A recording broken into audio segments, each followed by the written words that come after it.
All right, last but not least, this mistake will keep you stuck. What mistake is that? You ever heard the term, she got good hair? I used to be like, that's a word I don't like. What do you mean she got good hair? Oh, she got curly hair. Her hair is more easier to manage. As a kid growing up, and then when you look at the history, especially in the African American community or Afro-Latino community, if you have that kinky hair, we were taught at a very young age that that is bad hair. It is difficult to work with. It is extremely hard. And they almost, if you pay attention, if you went to beauty school, which I did, and I went to an all Hispanic or Latino beauty school, which helped me out tremendously. I can do cuts, color, all these different things. But one of the things I remembered, we had 1 hour of study on black hair. And in the first half hour was talking about how difficult it is and, oh my God, it's rough and all these different things. So guess what? From a child, and even us as mothers that have children, we put weave in their hair at a very young age. We put relaxers in their hair at a very young age. So we train them to get to a point where now you got young ladies that are experiencing hair loss in their 20s, in their teens. I have seen clients, and that's black and white, that are experiencing hair loss. They're doing the flat iron, they're doing the chemical straightenings, right? And so I say this to say, good hair is having hair. It's not the texture of your hair. It's having hair. Because you determine whether you care about yourself or love yourself enough to call your hair good hair.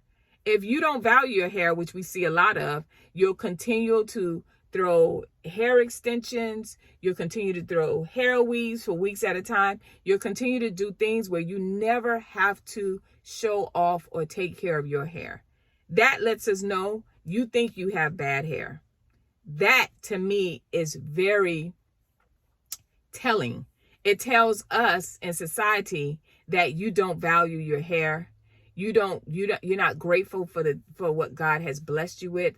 And in some ways, you don't find yourself attractive. You think that you're only attractive with artificial hair, right?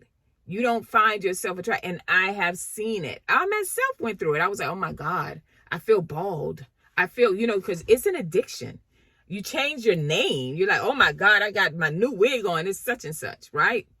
So we got to talk about the inner part so we can work on the outer part, right? And I'm saying this to you to say is that the only good hair is having hair. You have hair.